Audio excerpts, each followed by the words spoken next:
Dieu ne nous a pas appelés à l'impureté mais à la sainteté.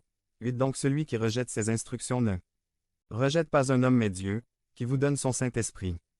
Le verset 7 nous montre clairement que l'appel de Dieu est la sainteté. La vocation que Dieu nous a donnée est d'être sanctifié. Le but ou l'aspiration que tout croyant en Christ devrait chérir est de progresser dans un mode de vie qui plaît à Dieu. La sanctification est l'appel de Dieu.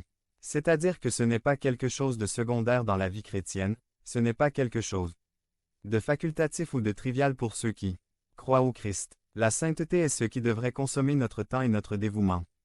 C'est l'appel de Dieu. Autrement dit, nous devons être actifs, cherchant chaque jour à progresser dans la voie de la vie qui plaît à Dieu. Chaque jour, nous nous mettons dans la loupe de Dieu pour qu'il nous montre toutes nos imperfections.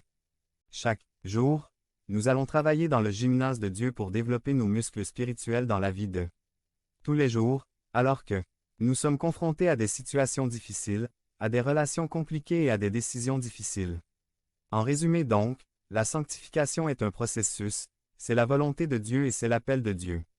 Si vous avez été justifié en Jésus-Christ, il n'y a aucun doute vous êtes déjà dans ce processus de sanctification. La volonté de Dieu pour votre vie est que chaque jour vous changez votre façon de vivre pour une vie qui plaît à Dieu et son appel est que vous cherchiez activement, par tous les moyens et dans toutes les situations, à vivre de cette façon. Devenez membre de la chaîne et AIDEZNOUS à propager la parole de Dieu dans le monde entier. Samedi 16 mars 2024. Si vous croyez en la puissance de Dieu. Commentaire 11. Vous pourriez dire, tout cela est très bien, mais comment puis-je le faire, où puis-je trouver la force d'affronter les tentations, d'affronter les luttes, de rester fidèle, d'avancer dans ma sanctification?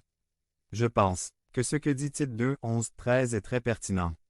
11 En vérité, Dieu a manifesté à tous les hommes sa grâce qui apporte le salut et nous apprend à rejeter l'impiété et les passions du monde. Ainsi, nous pourrons vivre dans ce monde avec justice, piété et maîtrise de soi, en attendant la bienheureuse espérance, c'est-à-dire la venue glorieuse de notre grand Dieu et Sauveur Jésus-Christ. La clé de la vie chrétienne est de ne jamais perdre de vue la grâce de Dieu. Le verset 11 fait une déclaration que nous connaissons déjà bien. La grâce de Dieu est apparue et apporte le salut. Comme nous l'avons dit, le salut vient par la grâce. La justification est par grâce.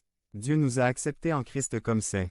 Enfants, par grâce. Personne ne le mérite et ne peut acheter ce que Dieu a fait pour nous en Christ. Mais à partir du verset 12, il nous dit quelque chose qui peut révolutionner notre façon de voir la vie chrétienne. Parfois, nous pensons que la grâce sert uniquement à nous sauver. Nous sommes très convaincus que le salut vient par la grâce. Mais le verset 12 nous dit que la grâce accomplit son œuvre complète. Non, seulement cela nous justifie mais nous sanctifie également. Le verset 12 dit que la grâce nous enseigne. La grâce est notre professeur, guide, source de force et de sagesse. La grâce, ou cet amour immérité que Dieu nous a donné en Christ, n'enseigne pas deux choses. 1. Rejeter et 2. Vivre. Rejeter l'impiété et les passions mondaines. Rejeter tout ce qui ne plaît pas à Dieu. Tout ce qui ne glorifie pas Dieu. La sanctification consiste à rejeter tout ce qui offense Dieu, c'est-à-dire le péché. Rejeter dans nos vies l'immoralité sexuelle, l'égoïsme, l'orgueil, l'arrogance, les commérages, la folie, les mensonges, l'incrédulité, la peur de l'homme, la jalousie, l'envie, et nous pourrions continuer encore et encore. Point. C'est en réponse au grand amour de Dieu en Christ que nous pouvons être vigilants dans nos propres vies et autour de nous pour ne pas participer, abandonner ou rejeter tout ce qui offense le nom de notre Dieu. Si vous entretenez une relation croissante avec Christ, vous avez sûrement commencé à voir les effets de ce grand maître de grâce dans votre vie. Il y a des choses dans votre vie qui n'étaient auparavant votre rien. Mais maintenant vous vous sentez mal à l'aise avec elles. Ces changements sont opérés par la grâce de Dieu en vous. Par conséquent, nous devons intentionnellement nous débarrasser de ces vieilles habitudes pécheresses, nous devons rejeter toute perspective, attitude, tendance qui ne glorifiait pas Dieu. Nous devons être attentifs à lutter de front contre ces passions désordonnées auxquelles nos cœurs sont tentés. La grâce nous enseigne à rejeter le péché et à progresser dans un mode de vie qui plaît à Dieu. Mais, la grâce nous enseigne autre chose. Comme le dit le verset 12 lui-même, la grâce nous enseigne à vivre avec droiture ou justice, selon Dieu et avec maîtrise de soi. La vie chrétienne ne consiste pas seulement à rejeter le péché, mais aussi à être actif et intentionnel en vivant en faisant ce qui plaît à Dieu, en augmentant notre dépendance, notre amour et notre dévotion à son égard, et en vivant soumis et obéissant à ses commandements. La sanctification implique donc d'abandonner le péché et de revêtir le caractère de Christ. Et c'est quelque chose que la grâce de Dieu nous enseigne.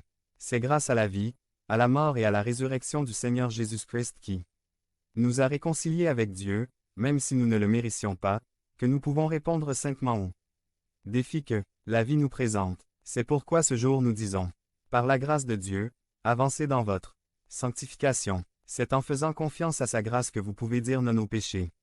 C'est grâce à votre Père de grâce que vous devenez membre de la chaîne et nous aidez à propager la parole de Dieu à travers le monde. Samedi 16 mars 2024. P4. Vous pouvez aimer au lieu de haïr, pardonner au lieu d'entretenir de l'amertume, insister au lieu de céder. Rester silencieux au lieu de bavarder. Maintenir votre pureté sexuelle au lieu de vous enliser dans l'immoralité sexuelle, travailler au lieu de voler, vivre dans la vérité au lieu de continuer à mentir, contrôlez-vous au lieu d'exploiter, confessez-vous au lieu des apostrophes, endurcir votre cœur, rechercher la paix au lieu d'enchevêtrer les conflits, bref, en étant constamment conscient et en faisant confiance à la grâce de Dieu en Christ pour votre vie, vous pouvez être intentionnel, insistant et concentré sur le progrès dans un mode de vie qui plaît à Dieu. Par la grâce de Dieu, avancez dans votre sanctification. Quand mon fils Josué était tout petit, je lui ai demandé un jour de m'aider à déplacer une chaise. J'ai pris tout le poids de la chaise, je l'ai soulevé et j'ai demandé à Josué de saisir un des pieds de la chaise. C'est ainsi que nous avons déplacé la chaise. Dieu fait quelque chose de similaire dans nos vies concernant notre sanctification. Par grâce, il a commencé un projet qui a commencé avec la justification et qui se poursuit maintenant avec la sanctification et est déterminé à l'achever. Tenez-le pour acquis, cela ne restera pas à moitié fait ou inachevé.